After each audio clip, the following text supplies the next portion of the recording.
సాయంత్రమే సరదాగా అలా వెళ్ళి బిర్యానీ తిందాం అనిపించింది. ఫ్రెండ్తో అలా బయటకు వచ్చాను. మనకి బిర్యానీ పాయింట్ అనగానే వైజాగ్లో బిర్యానీ తిందాం అనగానే మన వైజాగ్లో గుర్తుకొచ్చేది మన జీవీఎంసీ దగ్గర, జీవీఎంసీ గేట్ ఆపోజిట్గా ఉంటుందండి. బిర్యానీ హబ్స్ ఉంటాయి లైన్గా. అక్కడ జీవీఎంసీ గేట్ ఆపోజిట్ ఉంటుంది. అండ్ మీకు ఇంకా బాగా చూసుకున్నట్టయితే అక్కడ ఫ్లాగ్, మన ఇండియన్ ఫ్లాగ్ కూడా ఉంటుంది. ఇండియన్ ఫ్లాగ్ ఆపోజిట్గా ఈ బిర్యానీ హబ్స్ ఉంటాయి. అండ్ అక్కడ టెంపుల్ కూడా, పోలంబ అమ్మవారి టెంపుల్ కూడా ఉంటుందండి.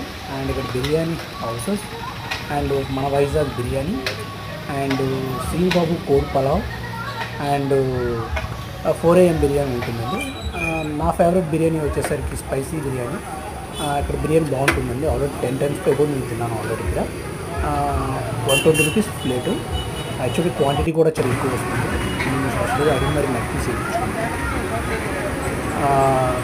అండ్ నెక్ పీస్తో పాటు ఒక 10 చిన్న స్మాల్ పీసెస్ కూడా యాడ్ చేసి వేస్తారు.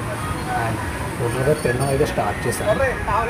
చాలా చాలా చాలా టేస్టీగా ఉందండి. ఒక పర్సన్కి చాలా హెవీ అయిపోయింది. క్వాంటిటీ అయితే చాలా టేస్టీగా ఉంది. చాలా ఇష్టంగా తింటాము. బిర్యానీ అయితే చాలా చాలా చాలా చాలా టేస్టీగా ఉంటుంది. My favourite biryani point spicy biryani. Ending తిన్నాను. ఎండింగ్ చాలా కష్టంగా తిన్నాను. బిర్యానీ క్వాంటిటీ చాలా ఎక్కువ వస్తుంది.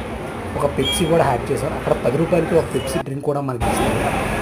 ప్లేట్ ఫినిష్ చేసాను. చాలా కష్టంగాను. టేస్ట్ అయితే చాలా